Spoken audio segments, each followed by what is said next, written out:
Hello everyone. I wanted to cover a little bit on how to help a student that is stuck, that's getting frustrated.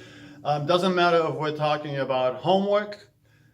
You might have a child and they don't understand the math homework, or they're having difficulty with the essay that they're supposed to be doing, or they can't even read a story because maybe it's a young child, right? Doesn't matter if it's that area, or maybe it is somebody learning martial arts. This is really the area that I have to apply this all the time, all right? We as human beings, we get stuck when we're trying to learn something lots of times. And often we don't understand why we are stuck, and we get frustrated. We keep on trying to plow forward and it's just not working. So there are 4 areas that give us the answer to what we have to do about this. Or another way of saying this, there's 4 areas you have to make sure are not a problem, that none of these 4 areas are a problem. As you get better with recognizing this, you're going to be able to pinpoint in a student very quickly which one of those 4 areas is blocking the progress.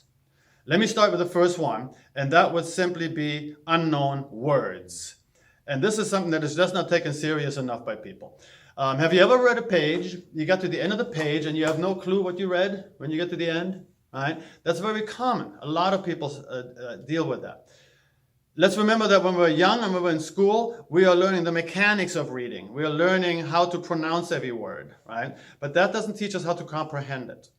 So as we get older, we are sometimes, or almost all the time really, in the habit of continuing to read something, but mechanically we're reading it, but we don't even understand what we are reading, right? So we often, as a result of that, don't know when to stop. We read a sentence makes no sense. So instead of finding out why that sentence makes no sense, we keep on reading because we're hoping to find something that does make sense. But that's not how you can approach that. If you are reading something and it no longer makes sense, you need to go back. There was most likely at least one word that you didn't understand, that didn't make any sense. Right? And it's clearly an issue in school. It's an issue everywhere. It's an issue with communication. If I give you an example sentence, a store was introducing a new line of clothing for picnic people, but they realized that that demographic wasn't really that strong, so eventually they gave up on selling those.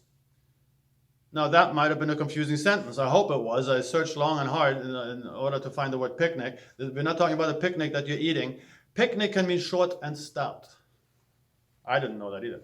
Picnic. A picnic person is a short, stout person. But in the absence of knowing that word, the sentence makes no sense. When I say, they were trying to sell to picnic people, everybody in their mind goes, what the heck are picnic people, right? And it's an unknown word. Now when I say it, if I say short and stout people, you're not getting confused about that one, right?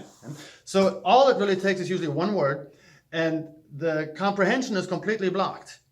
You don't know what this is talking about anymore. And until you go back and look up that word, you're not going to be able to remedy that. Right? I'm going to give you a real short remedy for how to deal with that. Obviously, you have to look up the word. Right?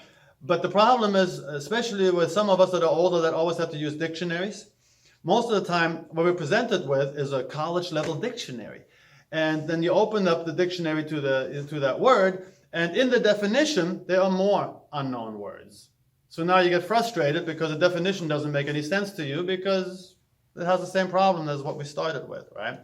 So looking up words is extremely important, but checking for the understanding of the word is even more important. So if you have a child and you're trying to make sure that the child really understands a word, do realize that what people will always do is say, yeah, I understand it, I know what the word means now.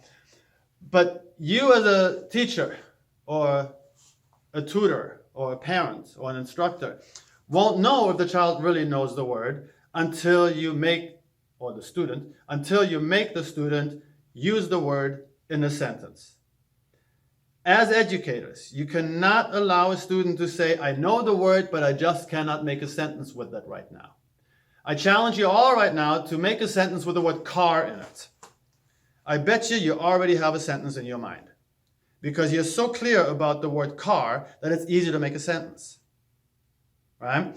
So when you do know something, you would never resist putting that in a sentence. So when somebody says, I know the word, but I just can't make a sentence with it right now, don't accept that. That is not true. It is a clear indicator that the person does not know the word. So I wrote a few things. Let me make sure this is visible right here. So right up here, definition a lot of times introduces more unknown words, right? That's the first thing you have to worry about. You can't just take a 10-year-old, open up the dictionary to that word, and then read the definition and expect them to know what that means, right? So often when you want to look just one word up, you often end up having to look up 3 or 4 words because you have to look up the words that are in the definition. The definition is useless if it's still confusing, right? When do you know that somebody actually does understand a word? When they can make 3 sentences with it at least. 3 things in a row usually tells you, that gives you consistency. Right? If they get it right once and then the next time they get it wrong, then they could just be guessing, right? So when you have somebody be able to use a word in a sentence 3 times in a row, that's when you can rest assured that they probably understand this word now, right? And, that's only one of the problems with learning though. The student can be stuck for something completely different. So we have the unknown word. And the next thing what we have is premature advance. And I wrote right underneath that, insufficient command of the fundamentals. That sounds really complicated, but it's not. So premature advance basically means the person is going on to the next lesson before they are ready to go on to the next lesson. We see it in school all the time. Premature advance happens often in math, for example. You have a child that learned the timetables and is able to multiply reasonably well, and then they are going into division. Many times in school, they don't stay on division for long enough. I've heard many teachers say, well, it's just the opposite of multiplication.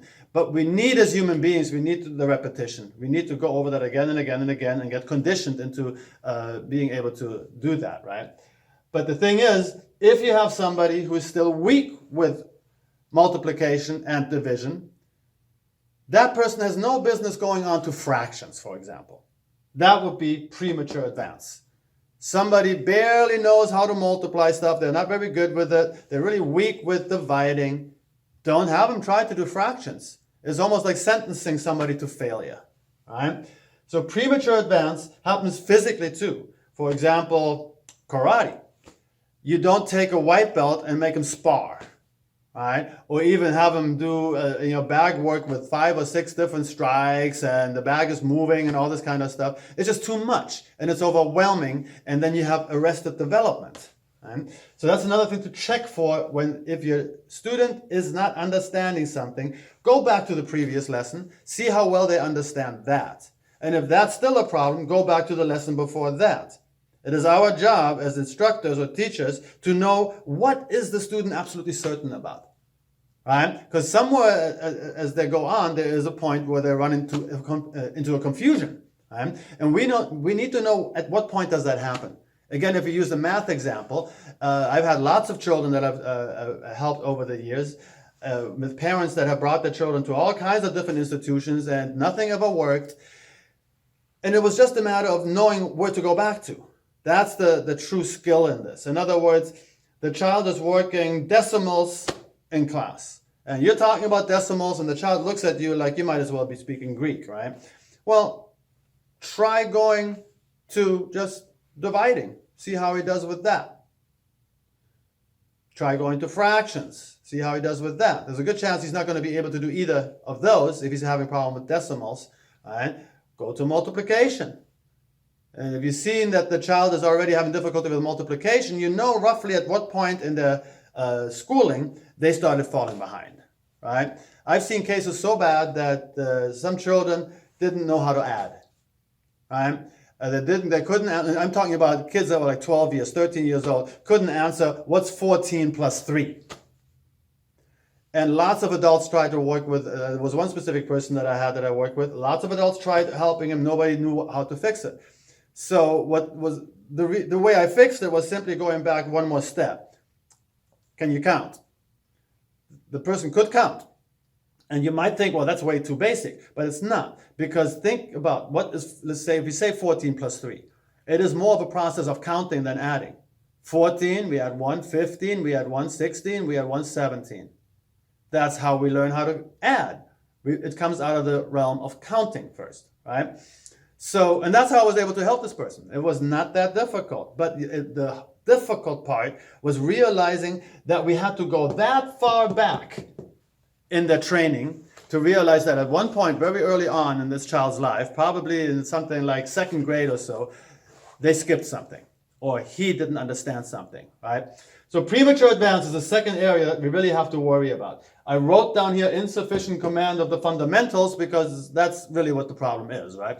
If it's martial arts and you're asking the person to do a complete combination involving their legs, involving both of their hands, but they can't even be in the proper beginning stance, like a horse stance, and they can't even do a single move because they're so uncoordinated, well, you're not doing that person a favor by making it more complicated, right? That's a mistake. So the third problem that we have in education, or that bars somebody from understanding the subject, is lack of visualization. Right? And let me turn this around one more time. Let me check the camera to make sure it's picking this up. Yeah. And visualization requires physical objects. That's what people sometimes don't realize. Imagine teaching somebody about all the different races of people. Black people, white people, brown people, Asian people, but you never let them see any of them. And let's say that person grew up just within one race, one type of people, never seen another type of people. I mean, I know that's unlikely because you see it on, on the internet. But if that, think of the zoo's an animal. I mean, the animals in the zoo, right? Same issue, right? You're trying to explain to somebody all the animals in the zoo, but imagine not letting them ever see the animals. That would be a real problem, right? All the explanation would be sort of a waste of time, right? So that can easily be remedied by having the actual animal, but also you can have a picture of an animal. In the absence of that, you could, if you're really good, a good artist, you could maybe draw a picture of an animal, right? It would be easier, of course, if you were talking about something that's easier to draw, right? Animals are not easy to draw. But the point is, visualization requires physical objects.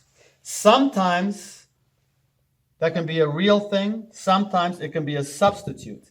Because thought, in order to understand a certain subject, thought attaches itself to objects. And it attaches itself to any object.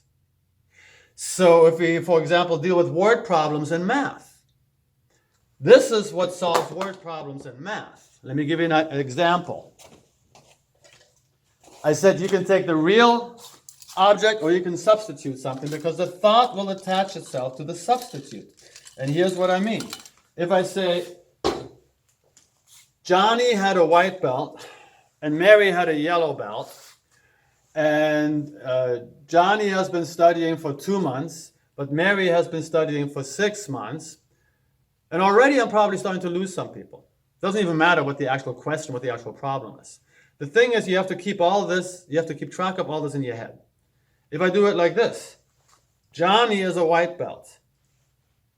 Mary is a yellow belt. Johnny has been studying for 2 months. Mary has been studying for 6 months. Can you see how your thoughts right now are attaching themselves to these objects? What's this? It's Johnny, right? What's this? It's Mary. Excuse me.